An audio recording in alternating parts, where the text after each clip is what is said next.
आज नागपुर महानगर पालिका क्षेत्र अंतर्गत जितने भी प्राथमिक आरोग्य केंद्र है जो राष्ट्रीय शहरी आरोग्य मिशन के तहत कार्यरत है, उसमें काम करने वाले नर्सेस और अन्य टेक्निकल स्टाफ, इनका एक दिन का काम बंद आंदोलन का आह्वान किया गया था, क्योंकि पिछले 5 महीने से इन कर्मचारियों की कोई सुनवाई निगम प्रशासन नहीं कर रही थी। अतः मजबूर होकर आज नागपुर महानगर पालिका के केंद्रीय कार्यालय में जाकर ठिया देना पड़ा।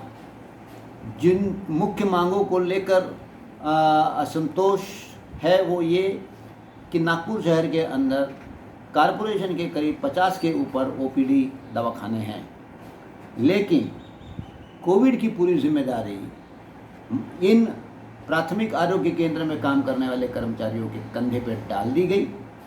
कई काम मौखिक रूप से बता के कराया जा रहा है। टेस्टिंग से लेकर तो रिपोर्ट और अहवाल बनाने का काम हो, वहाँ का ओपीडी चलाने का सवाल हो, या कोविड रैपिड टीम में शामिल होने का सवाल हो, इतना सारा काम का बोझा इन कर्मचारियों के कंधों पर डाल दिया गया, जिनको नाम मात्र मानधन मिलता है। जबकि मनपा के अपने दवाखानों में काम करने वाले, जिनको 6वां वेतन आयोग अनुसार पगार मिलता है, उनको कोई जिम्मेदारी नहीं दी गई। ये जो डिस्क्रिमिनेशन है, ये जो दुजाभाव है, इसके खिलाफ एक रोष था। पिछले 5 महीनों के अंदर अकेले ये मानधन पे काम करने वाले अस्थायी कर्मचारी में से करीब 40 लोग कोरोना के पॉजिटिव हुए पाए गए। इस पे उनका बहुत बड़ा खर्चा हुआ है, जिसकी कोई भरपाई नहीं। उसके बाद प्राथमिक आरोग्य केंद्र में किसी प्रकार की सुविधाएं, जिसको अपन कहते हैं कि सुरक्षित कार्यस्थल, उसका बड़ा अभाव है। पीपीई जिस प्रकार का इनको देना चाहिए, आज अभी यही नर्सेज जो है स्वैब भी ले रही है, टेस्ट भी कर रही है, लेकिन कोई किट उनको उस प्रकार का नहीं मिल रहा है। तीसरे तरफ महानगर पालिका की ये प्राथमिक जिम्मेदारी है कि वो नागपुर शहर के करदाताओं को, नागरिकों को आरोग्य की सुविधा दे, लेकिन इनके दवाखानों में करीब 350 से 400 पद आज रिक्त पड़े हुए हैं। तो एक तरफ मनपा अपने पदों को रिक्त रख रही है और दूसरे तरफ कोरोना का सारा भार इन अस्थायी कामगारों के कंधों पे है।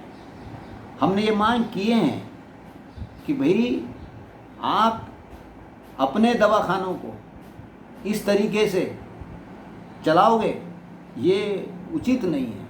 तो अगर आपके पास लोग नहीं हैं तो यही स्टाफ जो है, अस्थायी कर्मचारी, इनको आप समायोजन कर लो और अपने अस्पतालों को मजबूत करो और फिर प्रभावी आरोग्य सेवा आप नागरिकों को दीजिए। इसमें यह भी मांग थी कि आज आप 3 महीने, 4 महीने, 6 महीने के लिए कॉन्ट्रैक्ट बेस में लोगों को बुला रहे हो, जिनको उचित बहुत ज़्यादा लाखों रुपए में, हज़ारों रुपए का मानधन दे रहे हो, और ये बेचारे 12-12 घंटे काम कर रहे हैं, बिना छुट्टी के काम कर रहे हैं। इनको आप किसी प्रकार का प्रोत्साहन भत्ता भी देना नहीं चाहते हैं। ये सारे सवाल को लेके था। हमने ये भी मांग की कि अब ये थक गए हैं, शारीरिक रूप से थक गए हैं, मानसिक रूप से थक गए हैं, मनोवैज्ञानिक रूप से भी ये थके हुए हैं। तो इनके रोग प्रतिकार शक्ति को बनाए रखना आज बहुत इम्पोर्टेंट, महत्वपूर्ण एक जिम्मेदारी है। नहीं तो कल जाके ये लोग सारे के सारे पॉजिटिव होंगे।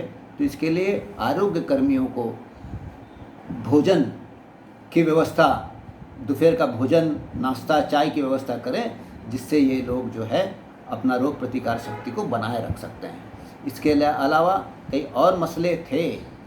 पिछले 5 महीने में इन कर्मचारियों की सूद निगम प्रशासन ने लिया नहीं, मजबूर होकर आज काम बंद करना पड़ा। एक अच्छी बात है कि नए जो कमिश्नर आए हैं, मिस्टर राधा कृष्णन बी, 4-5 दिन हुए उनको, लेकिन उन्होंने इन बातों को बड़ी गंभीरता से लिया, बातचीत की, विचार विनिमय करने का एक रास्ता, एक दरवाज़ा उन्होंने खोला और उन्होंने आश्वासित किया कि कई जो मसले हैं जिनको वो दूर कर सकते हैं उसको आने वाले निकट भविष्य में दूर करेंगे। और उन्होंने कहा कि जो स्थायी आरोग्य कर्मचारी हैं अब उनको भी कोविड की जिम्मेदारी दी गई है, जिससे कि जो भार है NUHM के स्टाफ के ऊपर वो भार को कम करेंगे। आज बड़े पैमाने पे नर्सेज और टेक्निकल स्टाफ आज के इस आंदोलन में शरीक हुआ और आज के आंदोलन का आह्वान नागपुर महानगर पालिका अस्थायी आरोग्य कर्मचारी संगठन ने किया, जिसको Nagpur municipal corporation employees union ने भी अपना समर्थन जारी किया।